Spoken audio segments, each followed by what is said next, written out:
Good afternoon, everybody, and welcome to the official online book launch of GLS's Ultimate Guide to Legal Operations. Just some quick house rules before we start. As audience members, you will all be on mute, but if you do have any questions, please raise them in the chat throughout the presentation, and then we'll answer them at the end. And with that, I'll hand over to our author, Mr. Matthew Glynn, to start the presentation. Thanks very much.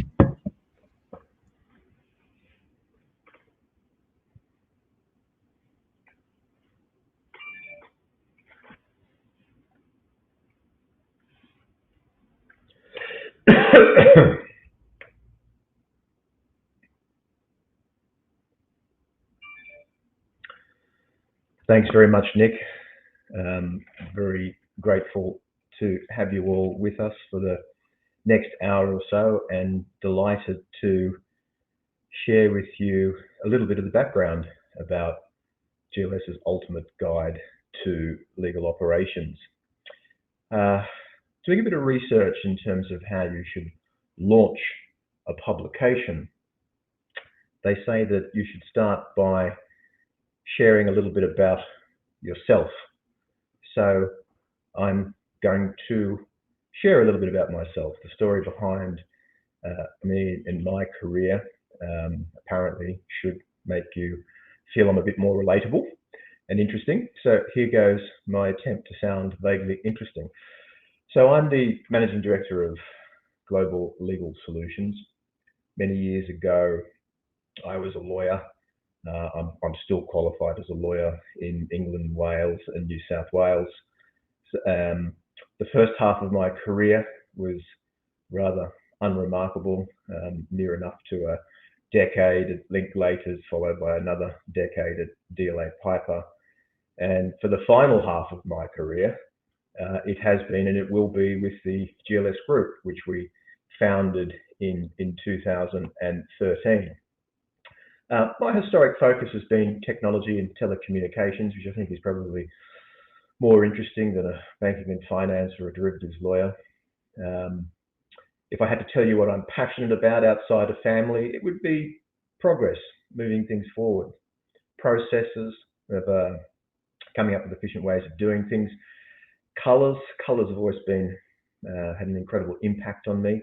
And organization, I really like to be organized. For example, I don't know what you'll make of this, but walking in a supermarket with the colors and the neatly arranged shelves releases an intense amount of dopamine for me, and knowing that there is a really complex logistics system sitting behind that can of beans, I find it pretty darn interesting. I'm not sure whether that makes me interesting or sad, but that's me. My life status overall, I would say I'm probably about as lucky as you can get. I've got an awesome family, and for whatever reason, I really love what I do. Going to work has never been a chore at GLS. And I suppose this introduction and this ill-fated attempt to sound interesting probably explains why I've written a book on legal operations and not mountaineering or 16th century architecture. The path to getting GLS up and running is really very much my version of what's happening in the legal industry. For the 20 odd years that I'd spent in private practice, I was lucky enough to work with some fairly exceptional people, both colleagues and clients. Law does that. Law tends to attract great people. But my years in private practice, I felt like I had front row seats into what most other industries would probably call absolute or total inefficiency. Time-based remuneration and antiquated operational practices were the norm. I think we probably all agree nowhere does the longer it take, the more you make, create conditions for optimally efficient service delivery. As mentioned, as a technology lawyer, my focus was really on major technology projects, specifically large telecommunications projects that delivered profound cultural, social, and economic changes around the world, whether it's networks across Africa or submarine cable networks from the Atlantic into Europe. But yet inside my own firms, there was no real meaningful adoption of technology or commitment to efficiency, I suppose, unless you call charging clients $1 a page for printing and copying and technology-enabled service. But knowing what technology could achieve, in 2013, we started GLS. And we had a modest goal. We wanted to create an organization committed to achieving maximum efficiency in all things through the use of technology, new working practices, conducive environments, and let the price land where it should land. We knew we could do better than most firms. When you don't trade hours for dollars, you actually have to ask yourself some genuinely strategic questions. We had to make choices about what we did, how we were going to do them, who did them, when we did them, in what order did we do them. And it worked. In fact, the early days of GLS worked brilliantly. We had decided to focus on common legal department challenges, the kind of questions that everybody was asking, no matter which legal team you were in. Topics we could hit with technology, we could hit with standardization, we could hit with database planning and drive high quality answers at a fraction of the price. The results, without wishing to sound immodest, were unbelievable. In fact, they surprised even us. Compared to the DLA and the Linklaters from where we came, we actually got to a price point of 10%, but still with a decent profit margin, which exceeds the profit margin of most law firms. Imagine the irony of that. We discovered that there was in fact great profit in not being greedy. We were delighted. And yet, very quickly, we faced another irony. Despite the nodding heads of potential clients saying that what we were doing was great, no purchase orders for our services in the early days came in. The industry just didn't believe we could operate so effectively. And that brings us to irony number 3. Are you ready for it? On a whim, we doubled the prices, and boom, the orders flooded in. Apparently, our price point was more like it. And that was our first lesson, is that people didn't believe that in the legal industry, efficiency could achieve the kind of results we were. So first, we started selling our solutions, and the results we achieved were more than satisfactory for our clients. And indeed, they started asking us how we were achieving these results, and could they access the tools that allowed us to achieve these results. And increasingly, could we help them with a range of strictly internal legal team projects, the development of template libraries, knowledge assets, deploying new contract management lifecycle systems. We started spending most of our time deep inside the client ecosystem. We'd been dragged into a never-ending list of projects that in-house teams wanted us to tackle, but they themselves didn't have the resources to brief externally or the time to do themselves until we came along. That was when we had our epiphany moment that led us to the organization that we are 10 years today, shown to us by our client base. And the epiphany was this: that cost-effective advisory would never, ever be a meaningful answer to the full extent of the in-house dilemma. In-house legal teams needed solutions that were based about how they could achieve more themselves. And that, ladies and gentlemen, is what we do at GLS. Provide the in-house community with the resources, the strategy and manpower that it needs to achieve more itself. And that is why, with the help of some of my colleagues at GLS, we wrote the ultimate guide to legal operations, to share with you our learnings, to help your legal team to respond to the in-house dilemma. And introducing to you the guide, that is the first place that we wanted to start, to explore the perpetual operating dilemma of the in-house team.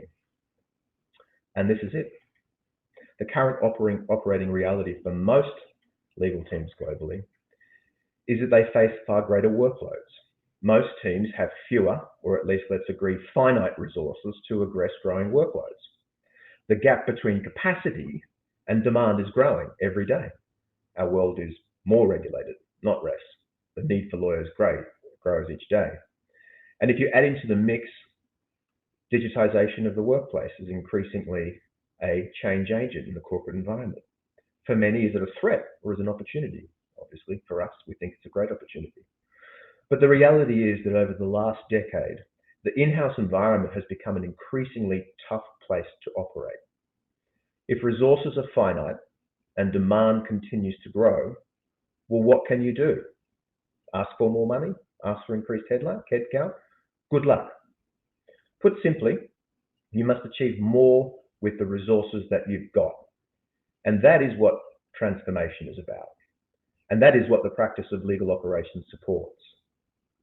Let's go visual on the in-house challenge. Here is where, in our view, most in-house teams pre-transformation are operating. They're addressing three types of work with a very finite, limited resource base. The grind, that's your toner cartridge, MSAs, and employment contracts and the like, typically accounts for around 70% of your resource allocation. The strategic stuff, that's the stuff that the business would like you to be focusing on, really only accounts for around 20%. And in any given year, there's going to be some unexpected work requirements, or what we call X factors. And the business, though, has asked you that they need your legal team to smarten up. They want to see more value added, whatever that means. They want you to sharpen your focus. They want you to reduce costs. But how do you actually achieve that when already you are drowning in the grind and you have that limited resource set? Well, the answer, in short, is that all teams need to constantly change up what you can achieve with finite resources through transformation. And that's why we wrote this book about legal operations. Legal operations and transformation are terms that we will use somewhat interchangeably. What the business wants from most legal teams is to achieve a transformation in terms of focus. Ideally, the business would like to see legal teams spending at least 50% of their time on strategic matters. That's things that are of strategic significance. It could be a new market entry or revenue-based contracts. More capacity for X factor, and obviously greater capacity for grind, but with less time spent on it. The results is that ideally, teams need to shift their focus away from grind and onto strategic matters. They must achieve more capacity to deal with the unknown. And whilst the grind is going to grow in absolute terms, it's incumbent upon legal teams to find better ways of dealing with it, because ultimately it's not something that the business truly values. This need to transform is really not optional. This is what every business is asking of their legal team. So you need to take the same amount of budget and make it work harder through force multiplication strategies. You need to redirect your time to what's valuable and access more resources and skills that you need to achieve these outcomes. This is what legal operations is all about.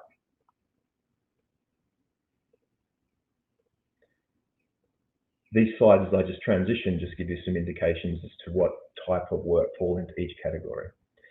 So how then can you affect this process of in-house legal transformation? Well, obviously, you're going to need a plan, something that we cover in great detail in the guide. We were very keen to provide practical insights that any legal team, no matter the size, could actually implement in their environment. The good news, after having completed hundreds of transformation projects at GLS, is that we can tell you that notwithstanding that your task somewhat feels like alchemy, the challenge is not that great. Why would we say that? Why would we say that transformation and achieving better outcomes is not that difficult? Well, the reality is that the legal industry has been riddled with historic inefficiencies. So much has been done in the legal industry, whether it's in-house and private practice, that has been inefficient, and it's relatively easy to change. Tech innovation. We're all operating in a time where there are so many wonderful solutions to help you deliver an elevated in-house performance. It could be a SaaS-based, AI-based contract review toolkit. It could be a simple checklist. There are loads of accessible solutions that no longer cost the earth that are available. But more importantly, the ability for an in-house team to transform is attainable when you take a self-authored approach. The in-house lawyer is extremely well to work out what to do. It's a bright community. It knows that if it had the time and capacity, precisely what kind of changes could move the needle. And yet this is where the bad news is, failure rates for IHL transformation, in our view, remains unacceptably high. In our view, simple and effective steps that can bring transformation success are being ignored. Yes, unquestionably, in-house teams are time poor to focus on transformation. We have a solution for that. But at the other end of the spectrum, there are just too many shiny apples, shiny tech apples being offered. And it seems the bigger the legal team that you have, the more susceptible you are to going and spending millions on a solution-led transformation. Unquestionably, most transformation initiatives that we have encountered, and we're putting the figure at around 90%, have either failed or have underwhelmed. So even in the face of limited resources, simple and effective steps can produce manifest change, and yet embracing of simple and effective steps is something that is being routinely ignored. And that was one of the main drivers why we wanted to put together the guide. It's a basic overview, but simplicity delivers powerful change. We wanted to share in our book what we knew about effective change. So let's quickly check in on and explore a little bit more about the theme of obstacles to change in the in-house community, because there are many. While certainly not an exhaustive list, I would like to call out some common obstacles. Firstly, industry attitudes.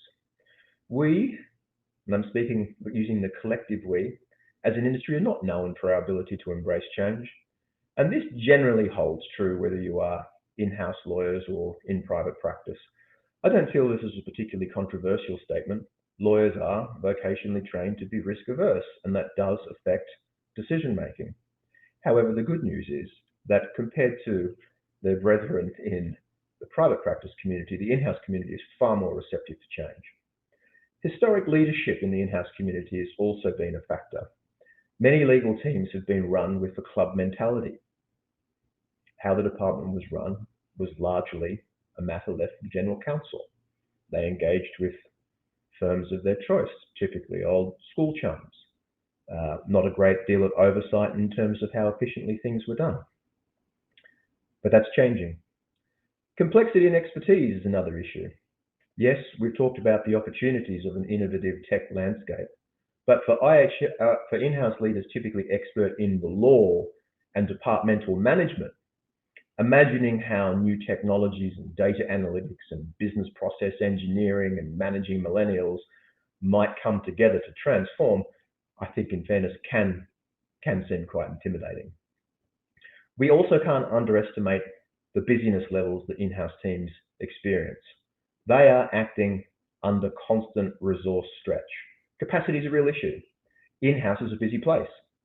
And with a prevailing culture of let's get on to the next most pressing priority, it has not always been easy to find the time or even the mental space to sort of step back and say, well, how do we make this team a little bit less busy by doing things in a different way?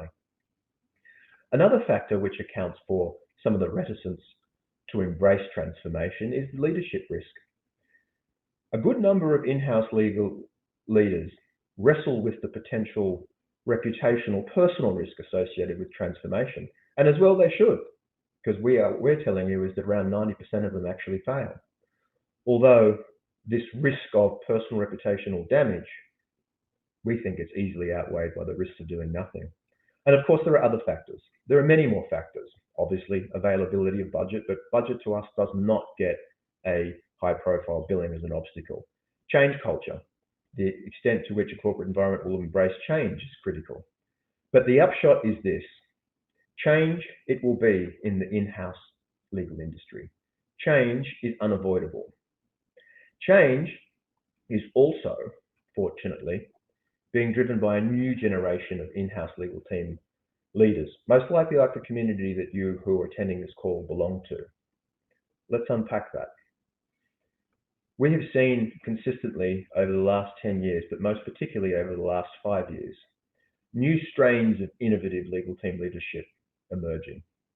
Demographics are now playing a very key driver in terms of how the in-house industry and in turn how the overall legal industry is being shaped. Why do I say that?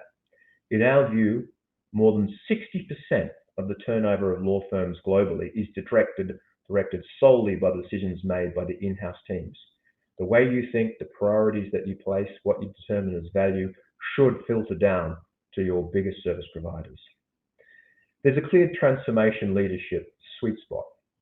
We find that leaders that fall within the brackets of 38 and 52, and that's not an arbitrary figure, which gives me just 1 year left to fall in that category.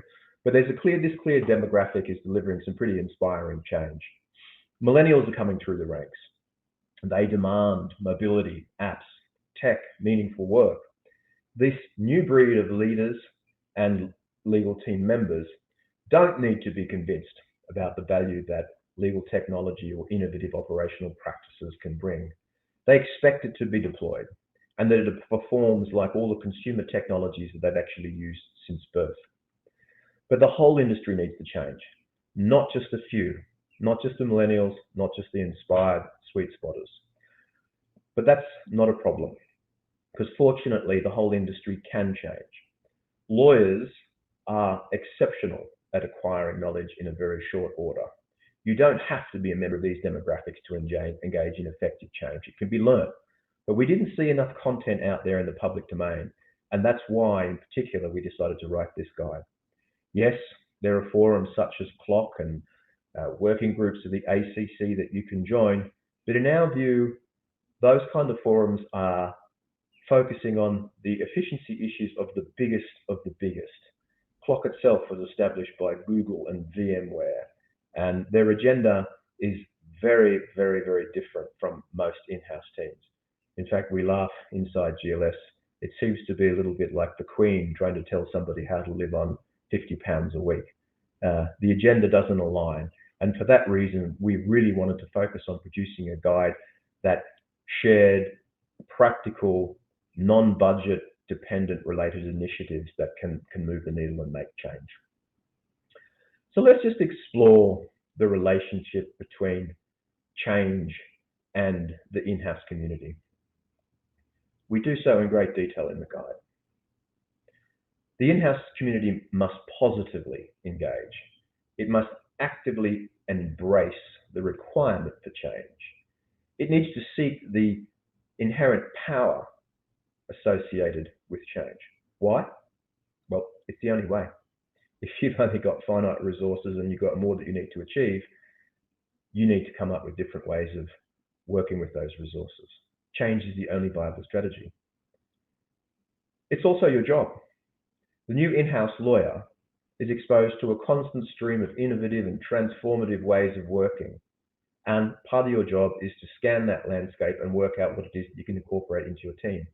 In fact, if you were to stand a chance at keeping abreast with workflows, at least 15% of any in-house lawyer's time must be spent looking at performance improvement, transformation, legal operation type concepts. And if you don't do this, you risk falling further behind. I can hear now many of you thinking, well, that's just not possible. We're too busy. Well, we have a solution for that as well. There is a fabulous opportunity for the in-house community who successfully embraces change. We think that there's never been a greater time in terms of the career opportunities you can enjoy as an in-house leader than right now at this moment. For those in-house leaders who are capable of successfully implementing a change-driven agenda that delivers empirical data showing the results that have achieved, the value added, the cost saved, that can move the needle in terms of a conducive environment for value creation. These leaders of the future are enjoying new levels of market worth typically associated with private practice, sharper career trajectories and higher values of satisfaction from the professional endeavor. But the final point that we would make about the in-house community and its relationship with change, not to be intimidated. but you must handle it cautiously. You must migrate your thoughts not from large-scale change, such as what typically makes the headlines. Insert mega legal team spends X million dollars on contract management lifecycle system that does X, Y, and Z. No, that's not the kind of change that you need to be focusing on. You need to be focusing on effective and safe change that can consistently be implemented. At the end of that journey, perhaps there's a major systems implementation. But for you to successfully harness the power of change, it must be carefully managed. And so in this guide, we sought to help you answer a number of what we consider to be really fundamental questions. And over the balance of this introduction, we're going to share the thoughts that we placed into the guide. So in the context of change is coming ready or not, this guide seeks to answer a number of questions. Specifically, we wanted to explore how legal operations can empower your transformation or change agenda, how you can approach transformation safely given historically unsatisfactory levels of initiative implementation success. How can you embrace legal operations mindset? What does an optimized legal team look like? What are you trying to transform your way into? And what are the keys to transforming successfully? Not just things that you should do, but things that you should positively avoid doing. For the balance of this session, as I said, we wanted to canter through some of the key themes that we explored in the guide, as it does seek to provide at least a partial answer to many of these questions. Let's start right at the beginning. Firstly, given that we wrote a book about legal operations, what are they? Well, as I said, in this presentation and in the guide, we do tend to use the terms legal operations and transformation interchangeably. And we think it's helpful if you start to do so as well, and we'll explain why. But what are legal operations? Well, here is what CLOC, that's the Consortium of Legal Operations Committee or Forum in North America, considered to be. They say that it's a set of business processes, activities, and note, the professionals that enable legal departments to serve their clients with more effectively by applying business and technical practices to the successful or to the delivery of legal services. For us, this definition tends to denote a standalone competency and the availability of significant resources along with dedicated professionals. Things which, in our view, the vast majority of in-house legal teams simply do not have. So in the guide, we explored a more accessible definition of legal operations that everybody could access. For us, legal operations was more basic. It means maximizing the productivity expression of all available resources in verifiable ways and ways which drive value recognition. Okay? Even that is potentially a little bit too formulaic. However, each element exists for a reason. The first key point is that you do not need to have another department or a dedicated set of practices that are only available to dedicated legal operations personnel with significant resources to improve your performance. For us, and this is the first real key take-home message, is legal ops is more of a way of thinking. It's the conscious act of considering what can help you get things done better. It's a powerful and more viable means to elevate performance. Very simple. The legal community is inherently intelligent. What can we do? How can we do things better? Harnessing the power of effective legal operations can be achieved by just simply adjusting the way you think about resourcing decisions and tracking outcomes. So, for the record, what is the case for in-house legal teams to build a legal ops competency? Well, let's explore it. That's a super easy one. As long as you have finite resources, you need to make them work harder. The end. If you don't, your legal team will drown. People will move, more churn rate. The rates with which people are leaving the in-house profession is beginning to look more like those leaving the private practice profession, lawyers will be miserable. So that's the baseline. But embracing legal ops, and this is a point we feel very strongly about, it's more than about necessity. We think legal ops is an exceptional opportunity. Take the example of the Formula One team. A bit self-serving that we draw an analogy with an exciting motor racing sport. But the F1 driver is the highest paid member of the team. You do not want this particular team member washing or transporting or putting air in the tires of that car. What you want them to be doing is focusing on turning in the fastest possible lap times. They are the specialist resource. We think the in-house community has a lot that it can learn from the F1 team. All too often, our valuable, potent in-house legal resources are engaged in the equivalent of car washing, corporate secretarial. One should not have to do corporate secretarial. Low-value contracting, mindless report generation, attending white noise meetings. These are the equivalents of washing a car, not turning in lap times. The Optimize in-house legal team is focusing on high-value, strategically important work that is recognized as such.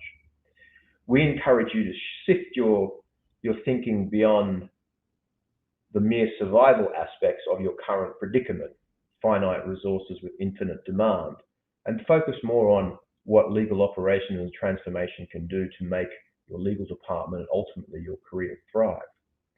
But if you're still not convinced, there are many telltale signs, I won't spend too much time on this, as to when transformation is needed. The obvious, such as what we've discussed, are the less obvious. Morale, churn, satisfaction, low value focus, value recognition, an inability to find a precedent, lack of availability of a checklist, more versions of a single agreement than there are people inside your organization. These are all the smaller signs as to when transformation makes sense. As you make your case for transformation, one of the key things that we need the in-house community to start doing more is to advocate on behalf of itself and its agenda. If you need to affect change and the business is asking you to change and to transform, you need to spell out what the benefits are, and you also need to spell out the downsides of failing to change. It's all well and good to say you need to achieve more, but you need to win the support. There are many examples that come from implementing a legal operations agenda. We don't need to spend too much time on this, but obviously leveraging, getting more done with less, affecting that strategic shift of work, cost control, data insights that give you better decision-making capabilities, provider management, extracting better value, morale improved, value recognition improved, career diversity improved. There are literally dozens of good, powerful reasons that would ordinarily make a strong economic case for launching a transformation project that you can point to. Question that we're often asked and that we covered in the guide is, well, we're not talking about a major systems deployment, but how quickly can the benefits of legal operations be felt by my organization? We're here to tell you that if you start, the first thing that you do is a major contract management lifecycle deployment. Then if it goes absolutely perfectly, if you buck the trend, perhaps within 18 months, you might start to see some positive results. Or in 90% of cases, never. If you focus on safe and effective change strategies, then literally almost immediately. All it takes is for the in-house leader to make the decision to get on with it, and positive changes can be felt. Demonstrative changes, changes that you can capture with data, can be felt in as little as a week and in some cases days. The key point here is if you frame legal operations in the way that we propose, shifting your mindset and accepting the reality of it and embracing a relationship with change which is based around effective and safe change, then it becomes a very powerful force to deploy inside your ecosystem, and the results can be seen very quickly. One of the themes that we explored in the guide, and we've touched on in terms of obstacles to transformation, is the leadership dilemma. that's associated with transformation.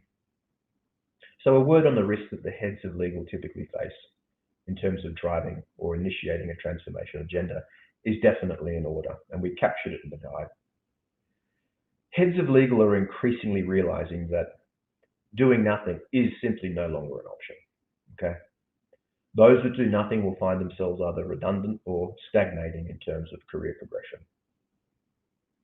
If you work in an environment which is not seriously embracing transformation, then it's a little bit like learning how to use a 35mm camera in an era of digital framing.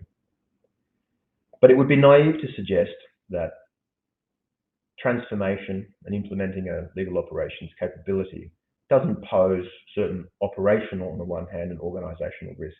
The fact is that it does. And that type of risk tends to, particularly given the predominance and influence of in-house leaders, typically it does tend to land that level of personal risk on in-house leaders. They must preside over transformation change.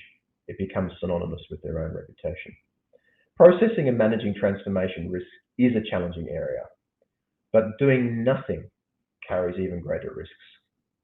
We do recognize that, particularly in the current climate, it does take strength and conviction on the part of the in-house leader to back the investment of and make the case for new resources into new ways of doing things. We believe, through the kind of strategies that we've advocated in the guide, that in-house leadership could substantially deleverage and mitigate those kind of risks by exploring a relationship with change based on the principles that we've shared with you and are unpacked in the guide. In fact, we've come up with a 5-limb framework for action that we would advocate the in-house leadership community to embrace. First and foremost, and this is pulling together some threads that have already been discussed, is to understand and vigorously propagate inside your organization the upside associated with transformation and its value. If the business is asking for you to change, play it back at them in terms of the benefits that you can actually achieve. Commingle your views on the upside of transformation with the request that they have asked you to achieve.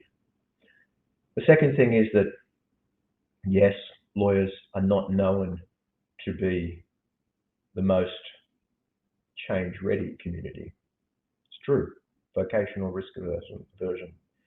However, let lawyers be lawyers. Lawyers are outstanding at acquiring knowledge in almost no time. The skills that can be learned to support your transformation agenda, particularly through publications such as our guide, subsequent editions, and the resources that we put out, means that the in-house community can acquire the skills that they need for transformation. We think that to make it all come together and gel in a low-risk way, that in-house communities must adopt a decision-making framework that places everyday decisions or business as usual decisions into a strategic framework for transformation. And we've developed that framework. We're going to talk about it in a little bit. It's called RPLV, Resources, Prioritization, Leverage, and Validation. If you are unable to conflate your need to transform whilst dealing with your inbox, the risk is that transformation becomes a job on top of the job. We advocate as one of the most critical enablers of successful transformation is to bring a transformative element and context to your business as usual. More on that later. Self-author change. Do not have consultants come in and tell you what you need to fix. It's your workplace. You understand this better than anybody else. Self-authored change, particularly if it's based around what's known to be safe and effective, comes with a huge amount of personal ownership. It drives user uptake. It makes your own team the sponsors of change. It amounts to a display of initiative, not forced compliance. Self-authored change and enabling and empowering your legal teams to become part of your change agenda is phenomenally important. Guaranteed to succeed. This is perhaps counterintuitive, but if 90% of transformation initiatives either fail or substantially underwhelm, don't expect a lot of support. The corporate environment disowns failure, and the success it achieves has many fathers. You need to adopt that into your transformation strategy. Everything that we do at GLS, and everything that you should do when it comes to transformation, must be small, safe, modular, incrementally based, at least initially until your foundations are laid down, such that the risk of elimination or failure is substantially eliminated. Your transformation must be fashioned around one success swiftly followed by another success and reported back through hard data. So they're the 5 key frameworks. And whilst we're covering at speed, we encourage you to delve into the guide and see how you can create a framework for transformation. Planning reference points. Transform into what? That's one of the big challenges that we seek to answer, and we think we've done a pretty good job. If you need to improve, well, what are you going to move towards? There's the old saying, you end up exactly where you're heading without a plan. Transformation is no different. But planning a transformation journey can be intimidating. A fundamental question is, well, what am I transforming, given that my legal team is comprised of people? When you delve into it, it's actually way more than people. It's people, platforms, processes. There's a whole multitude of elements, some hard, some soft, some tangible, some intangible, that all come together to create this incredibly complex system that is the in-house legal department. This part of the introduction of the guide is really to call out the availability of an interactive tool that we've developed, which gives you a visual representation of an optimized in-house legal team.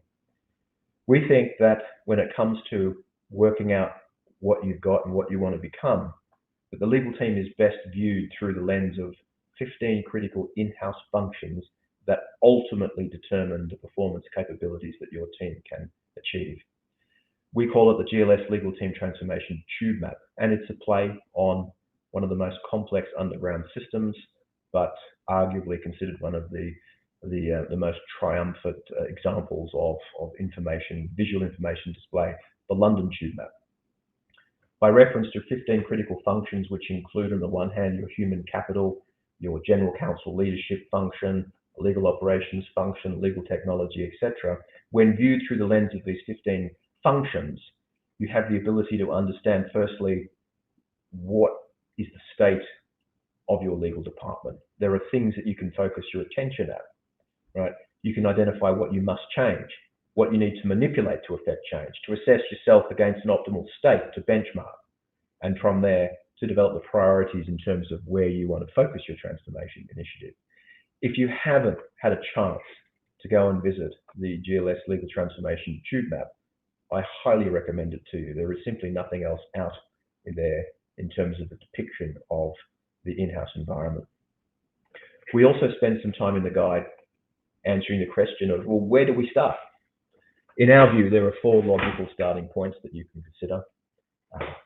First one, in no particular order, we call the burning house. Well, if there's something the organization is saying is a little bit like a house on fire, for example, you're too slow to get key projects negotiated and closed, and it's costing your business money, well, improving that's not a bad point to start. By reference to our tube map, you could start at what we call the formative elements. Each tube line has some elements that will ultimately determine the overall performance capability of that function. Say, for example, human capital. If you don't have a group legal policy in terms of how things are meant to be done, how risk is to be managed in your organization, then how do you tell your lawyers what to do and everything that follows from that? So the idea that we've come up with in the guide is how to face down the challenges associated by transformation by giving you a tool to plan, and that tool gives you a clear view of the function that you'll seek to transform and how it's comprised and how it all hangs together, what are the interdependencies, and also some suggested starting points. We recommend the GLS Legal Team Transformation Tube Map to you. The planning cycle for transformation, in our view, is always the same. 7 steps. The very first thing that you need to do is assess your current state. You need to access a data fact-based view of your current environment, and you need to ask the business what it needs of your legal team. This becomes the starting point of effective transformation, and it will be hugely difficult if you do not have a data-driven baseline, particularly the internal client, the business's view of what's required of you. The second thing that you need to do is you need to access a view of what best practice is. What do you want to become? What could you become? What is best in class? That's where our tube map comes in. It's a theoretical model, right? Its value is in its ability to allow you to compare and contrast. It's not a recommendation, this is what must be. What will work for you in your legal department inside your business is what works for you in your legal department inside your business. But whatever version of the future that you think will work, you then, in step number 3, you need to do a gap analysis. Where are you today versus what it is that you need to do to get to where you'd like to be. The principles of RPLV, which I promised to talk about in the next slide or two, are critical for your solution design. You can have a theoretical list of this is what we don't have, this is what needs to be polished up, this is what needs to be thrown away, and this is what the team over at XYZ are doing. But that needs to be calibrated with the reality of your organization. Finite resources. Decisions need to be made around what to focus on. And the RPLV framework for decision making that I'll introduce in another slide or two will tell you exactly how it is that you can incorporate very practical means of coming up with your solution design. Very briefly, no big bang implementations ever in transformation. It has never worked in our view. If it's worked, then we don't know about it. Everything about transformation is pilot. Keep it small, keep it safe, keep it incremental, modular. One initiative needs to build onto another. The beauty of being modular, if something is proven not to work, you don't have to unwind the whole thing. You swap it out. Never, ever go into a big bang. If someone tries to sell you an all-in-one solution without you having done all the small things that need to be done to lay a proper foundation, please run. Don't forget to capture historic data about your current state. For you to be credible going forward, the modern in-house team needs to validate. It needs to show the progress that it's made.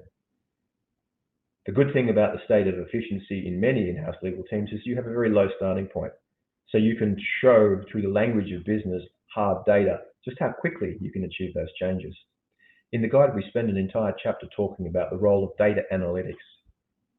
We encourage you to check that out. Wrap the entire initiative up in change management excellence. One of the biggest ironies about successful legal team transformation is without doubt the most important skill set is the ability to engage in change management. Whilst lawyers have some experience, we are not known for it. If you are going to be effective at transformation, you need to become very competent in change management strategies. Let's now look at RPLV. Again, the idea behind RPLV, and we cover this in great detail in the guide, but I wanted to bring out and call out that concept, is the most powerful thing that you can do to become more efficient in your transformation efforts is to apply GLS RPLV decision-making protocols.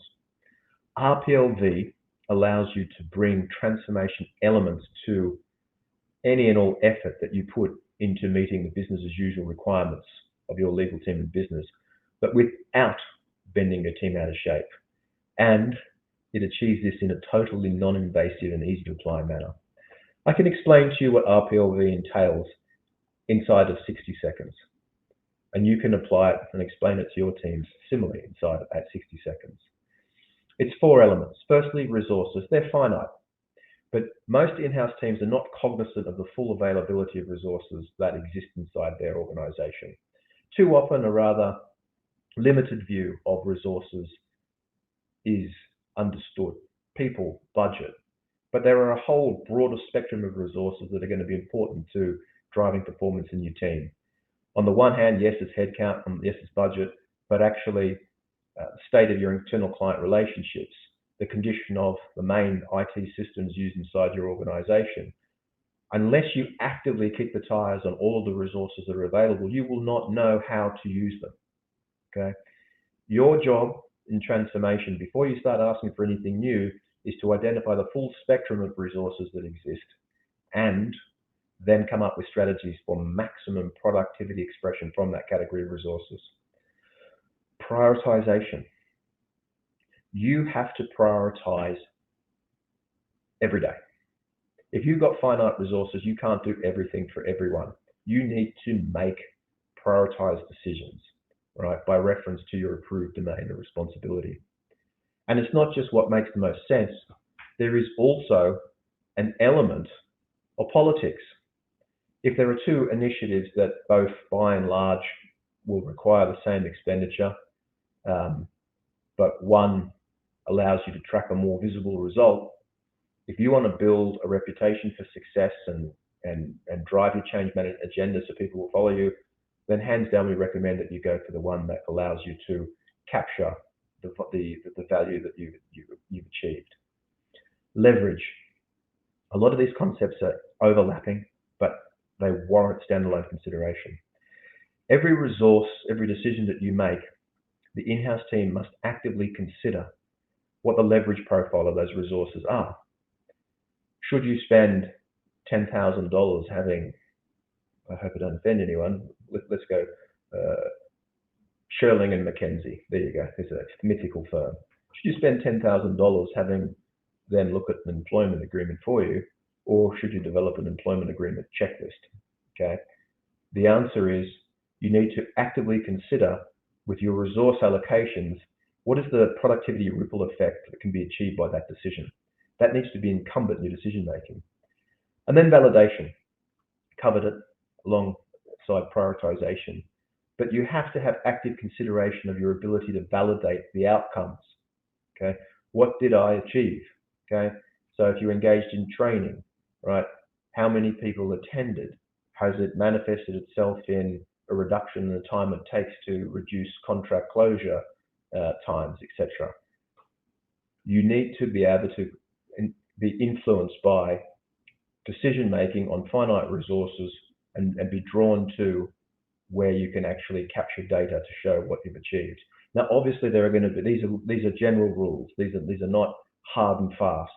But the fact that you spend literally less than 60 seconds thinking about this when you make a decision, you are automatically creating that little bit of space to bring a strategic, transformative context to your business as usual.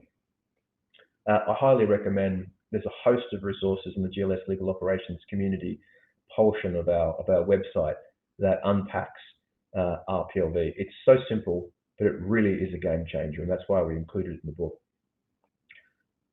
There are lots of things that we've been talking about you should do, but there are also a bunch of things that you shouldn't do. So at this point, we've established the case for legal ops. We know how to plan for it. We've inculcated a transformation mindset through RPLV. But just as we're sharing these footprints of success, we do need to point out a couple of avoidable causes of failure. This is most particularly the case given the extraordinary rate of failure for transformation. And arguably, this is one of the most important parts of the guide. So, whistling through it quite quickly, 10 things to avoid. Shiny boxes. We've already covered this. If a software-led sales representative sort of comes into your organization and wants to sell you a major tech system early in your transformation journey, you do not want to do that. Institutional inertia. The corporate landscape is littered with the carcasses of failed transformation and digitization initiatives. You cannot let your initiative become one of those. But equally, you must accept that the prevailing mindset will be, not another transformation project.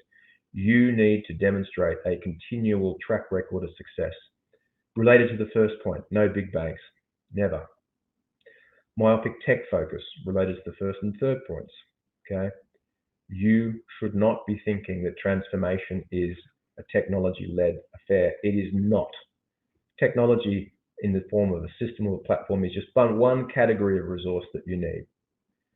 Unfortunately, the hubris associated with the legal press, which tends to only track the 1% of law firms, the magic circle, the 1% of the clients, right, give you a distorted view as to what change and transformation is about. Everything is about new big system implemented, but what they don't tell you about is the unbelievable failure rates. A GC-led legal operations initiative is destined for failure. You need to bring your entire team along with this journey. Simple thing, want to go fast, go by yourself. You want to go far, bring your team, work as a team. Aggressive timelines. You cannot ask for transformation to occur in a fixed time frame. Every organization has its own ability to transform, right? The aptitude or ability to embrace change in a corporate culture. Every organization is different. Slow and steady change is what's required. But as a general rule, with more than a decade of doing this, we think that if you allocate around 15% of the time or capacity of your team, you should be able to achieve a substantial transformation over a 3-year, not a full transformation, there is no such thing, right?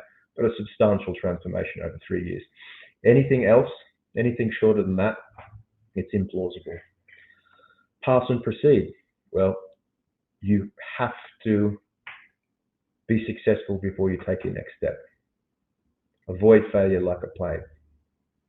By adopting an incremental modular basis, you can implement a pass and proceed methodology. Budget, yeah, maybe you need some big budget, but certainly not a lot of budget is needed to make incredible progress. Formative stations, this is a reference to our tube map.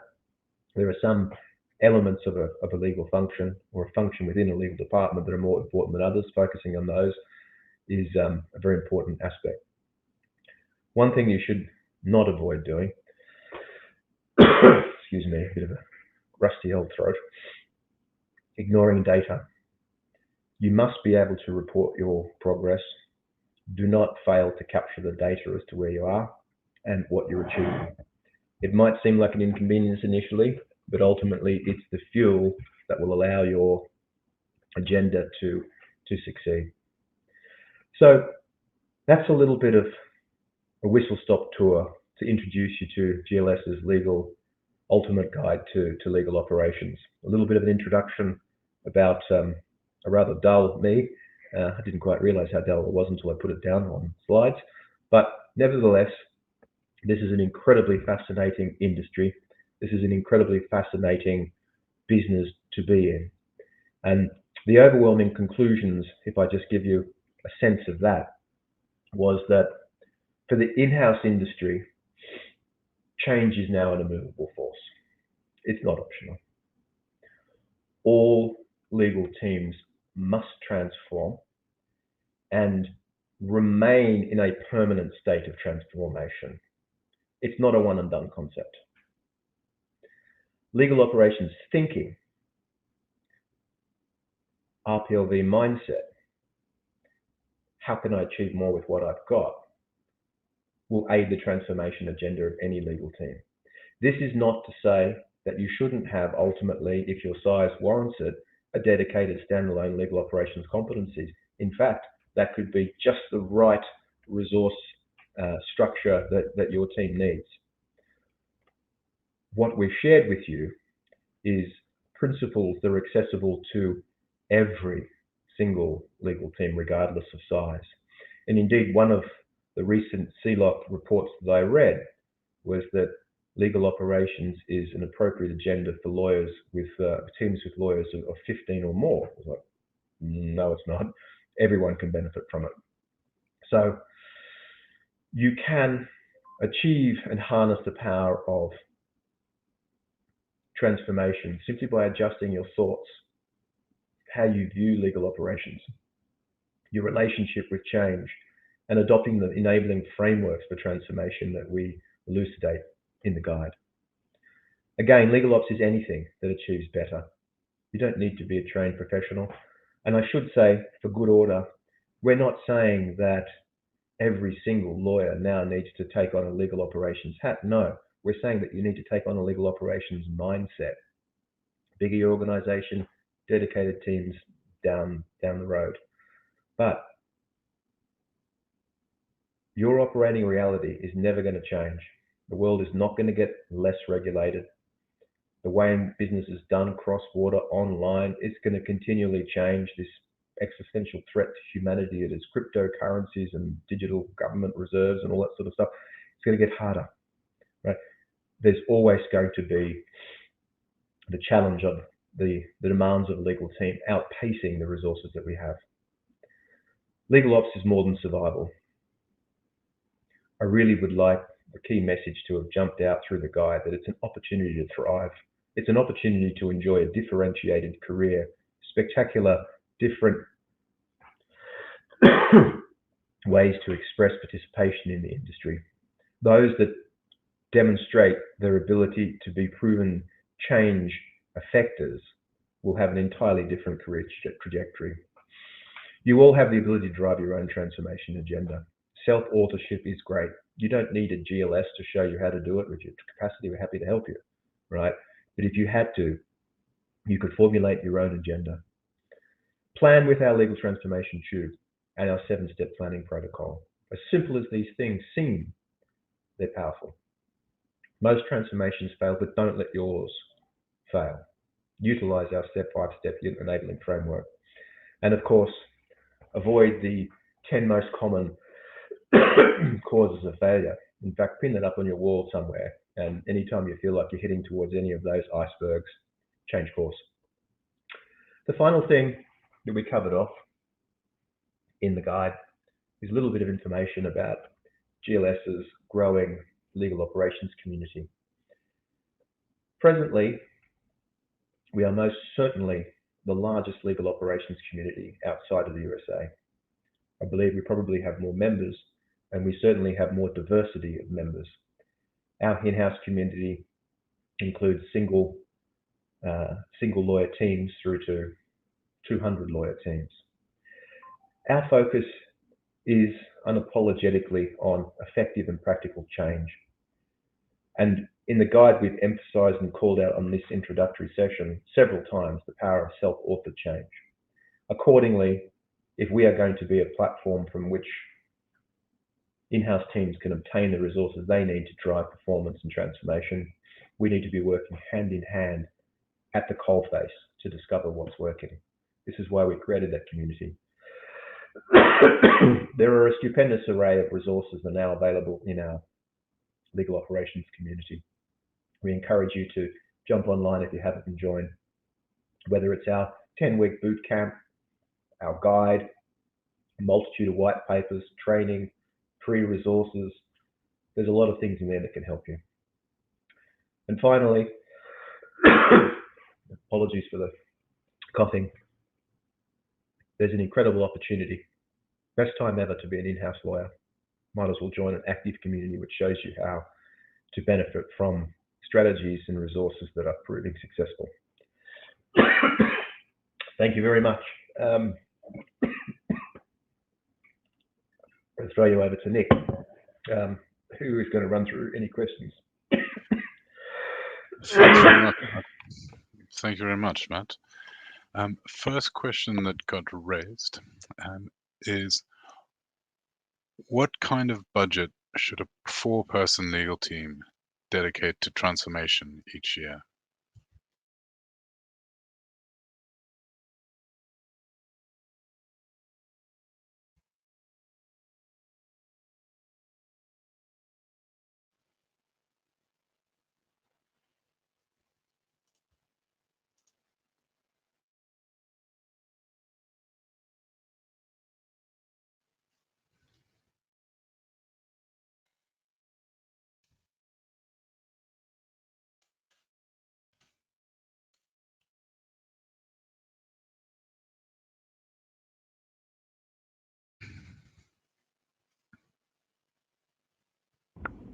I understand that we've got one question.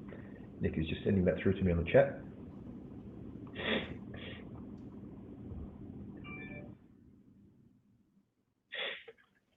Great question. What kind of budget should a 4-person legal team dedicate to transformation each year? there's a multitude of ways of answering that.